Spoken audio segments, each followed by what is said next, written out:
Hi everyone, I am Michael Resi, the designer behind the Instagram page LEGO Warbricks.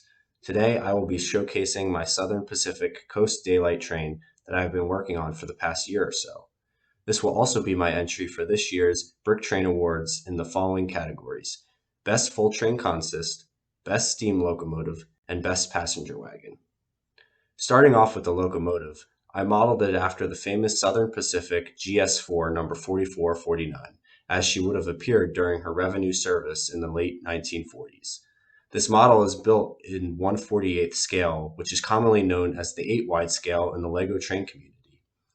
The locomotive alone has a little over 2,000 bricks, some of which come from third-party sources to make up for the lack of railroad-specific elements and electronics produced by LEGO. The most noticeable example of this is the extra extra large box pock drivers from OK Brickworks. While these drivers match perfectly to scale with the real locomotive in both terms of size and looks, their large size hinders them from navigating the standard LEGO train radius. However, third-party tracks, which are becoming more common with the LEGO train community, allow this train to run on tracks with radiuses of 104 or more. These tracks give the model a much more realistic look anyway, since the longer length of the locomotive looks ridiculous going around the tight curves. Some more parts that are custom for this model are the driving rods, which were designed and 3D printed by MacBricks. I then painted them silver to match the chrome parts that I ordered from Chrome Block City. All of these parts help to enhance the overall look of the locomotive and gives it a much more realistic look without straying too far from the genuine LEGO look. In all, this model still consists of over 99% LEGO bricks. As for electronics, this locomotive is somewhat of a Frankenstein. It incorporates components from LEGO, BuWiz, FS Bricks, BrickStuff, and Joy.com. All of these components have been meshed together to bring this model to life. For lighting, this locomotive has a working Mars light, headlight, marker lights, cabin light, and a backup light on the tender. All of the LEDs and wires come from BrickStuff and connect to the BuWiz 2.0 battery for power. The perks of using this battery pack over the standard LEGO one include toggleable voltage, no current limiter, 4 independent channels, Bluetooth control, micro USB recharging, and a more compact size. This was very important for me because, as you can see, the tender is already quite crowded. Part of this is due to the model being a tender-driven locomotive. I did this because the complex shape of the engine's boiler could not fit the 2 L motors that I am using to power this model. The tender also houses the PFX brick, which is used to program all of the train's control functions and sounds. This included programming which buttons did what on the LEGO Power Functions remote, setting acceleration and deceleration values, and configuring the motors to have the right polarity. Through the PFX app, I was able to add remotely controlled sound files such as a whistle, bell, horn samples from the real-life SP4449. The locomotive also automatically makes sounds for idling and steam release, and chuffing, thanks to the speaker from FX Bricks.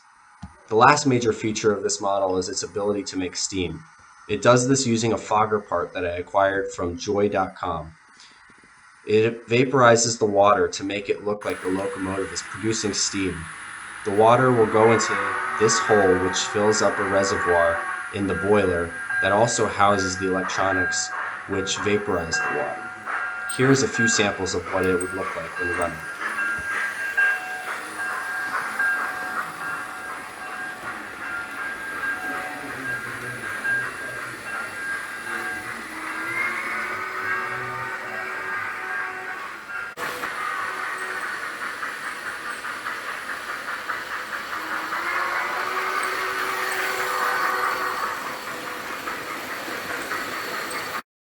Moving on to the coaches, I have modeled a baggage car, chair car, tavern car, parlor car, and observation car. Each of these coaches features a full interior with working overhead lights. Power is supplied from the baggage car with a AA battery box.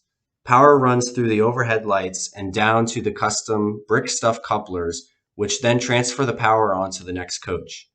I really like that this allows each coach to be independent from each other without plugging in any wires. However, I have noticed a slight performance sag in the lights, probably due to transfer of voltage across so many coaches. I wonder if this can be remedied by plugging in a higher voltage battery, or if the system just was not meant to handle this many lights being plugged in at once. This will require further testing. Overall, though, I am quite shocked with how well these coaches turned out from the digital build. They are surprisingly rugged and can be handled with ease without losing parts or falling apart. Little modifications were required, and each one of the coaches is unique, both in exterior and interior design, which made it an enjoyable building process. In all, I am very happy with how these models turned out. It is my second attempt ever at designing a Lego steam locomotive, so I learned a lot along the way. I look forward to designing more in the future, so stay tuned and enjoy the footage of my Coast Daylight in action.